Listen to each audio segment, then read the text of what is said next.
ब्रेकनंतर माझा कट्ट्यावर आपल्या सगळ्यांचं पुन्हा एकदा स्वागत। ज्येष्ठ निवडणूक विश्लेषक डॉक्टर सुहास पळशीकर सर सध्या आपल्या सोबत आहेत। 4 जूनला लोकसभा निवडणुकांचा निकाल लागणार आहे आणि त्या अनुषंगाने उपस्थित अनेक मुद्द्यांवर आपण त्यांच्याशी संवाद साधतोय। गप्पांना सुरुवात करूया। मोदी आणि अमित शहा हे दोघंही त्या अर्थानं दिल्लीचं जे राजकारण आहे, दिल्लीच्या राजकारणाची एक पद्धत आहे, तर हे दोघं जण ही त्या राजकारणापासून वेगळे असलेले आणि त्या सगळ्या वर्तुळाच्या बाहेरचे असे नेते होते। जर हे दोघंही जण त्या वर्तुळाचा भाग असते, जे आपल्याकडे म्हणजे भाजपचे जे परंपरागत नेते आहेत ते त्या वर्तुळाचा भाग होते, जर हे दोघं जण त्या वर्तुळाचा भाग असते तर त्यांना ज्या पद्धतीनं भाजपचं राजकारण करता आलं आणि भाजपला इतक्या उंचीवर नेता आलं तसं नेता आलं असतं। त्यांच्यासाठी हा सगळ्यात मोठा प्लस पॉइंट ठरला असं मला वाटतं की ते त्या व्यवस्थेचा भाग नव्हते, त्यांचे कसलेच हितसंबंध त्या राजकारणामध्ये गुंतलेले नव्हते। ज्याला तुम्ही म्हणता दिल्ली टाईपचं राजकारण आणि दिल्लीच्या बाहेरचं राजकारण, आणि असं खूप लोकांनी म्हटलेलं आहे। आणि मग मोदी हे डिसरप्टर होते का? जसे अरविंद केजरीवाल एका पातळीवरती डिसरप्टर मानले गेले, तसं आहे ती सिस्टीम बदलणारे होते का? हे प्रश्न खूप अट्रॅक्टिव्ह असतात, पण त्याचा अर्थ काय आहे तो आपण लक्षात घेतला पाहिजे। तो असा आहे की एकमेकांना सांभाळून न घेण्याचं म्हणजेच इनटॉलरन्सचं राजकारण नाही का? आणि ते राजकारण करण्यामध्ये जर मोदी आणि अमित शहा हे प्रवीण असतील तर ती खरंच अभिमानाची आणि आनंदाची गोष्ट आहे का धोक्याची गोष्ट आहे, भाजपच्यासाठी सुद्धा आणि देशाच्यासाठी सुद्धा? हे प्रश्न मला असं वाटतं मनात आपल्या यायला पाहिजेत। मला तुम्ही म्हणता ते मान्य आहे, पण मोदींचं राजकारण हे दिल्लीच्या नव्हतं, अहमदाबादच्या आणि गांधीनगरच्याही चौकटीच्या बाहेरचं होतं, कारण त्यांनी जो वाटेत येईल त्याचा काटा काढायचा हे राजकारण गुजरातमध्येही केलं।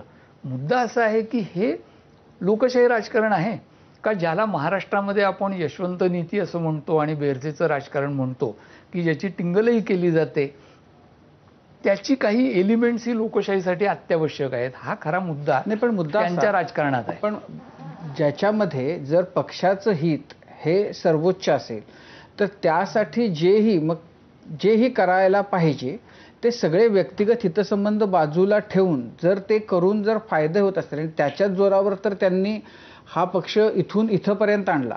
म्हणजे अडवाणी आणि वाजपेयी यांच्या काळातला भाजप वेगळा होता आणि त्यांचं राजकारण वेगळं होतं।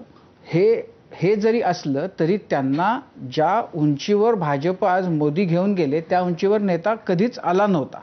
तर याचा अर्थ या राजकारणाची फळं पक्षाच्या दृष्टीनं जर बघितला तर त्यांनी मिळवून दिली ना।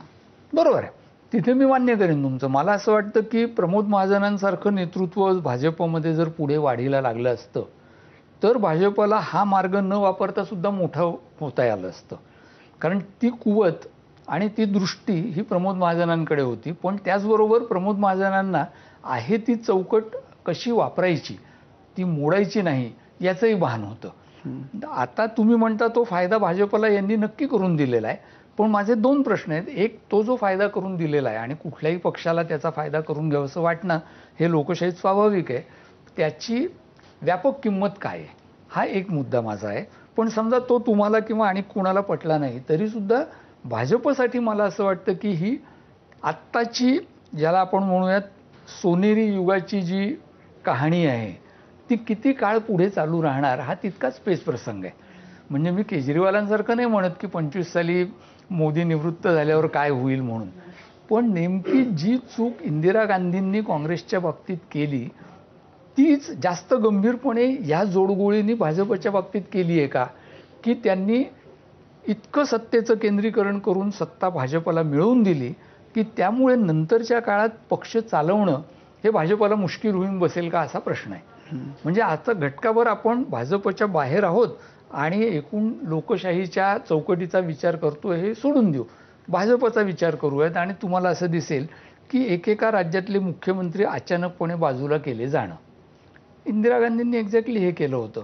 मग ते महाराष्ट्रामध्ये देवेंद्र फडणवीसांना बाजूला ठेवणं असू देत, शिवराज चौहानांना बाजूला ठेवणं असू देत, रमण सिंगांना बाजूला ठेवणं असू देत, मनोहरलाल खट्टरांना अचानकपणे बाजूला करणं असू देत, येडियुरप्पांना आज आत उद्या बाहेर करणं असू देत, सगळी उदाहरणं जर तुम्ही घेतली तर असं दिसेल की पक्ष म्हणून उद्या तुम्हाला नेमकं कुणावरती विसंबून राहता येईल, पक्षात निर्णय कसे घेतले जातील आणि मुळात पक्षाला मतं कोण मिळवून देईल नंतर, हे प्रश्न यशातून, मोदी आणि अमित शहाच्या यशातून निर्माण होणारे प्रश्न आहेत. 2014च्या निवडणुकीत भ्रष्टाचार हा मोठा मुद्दा होता.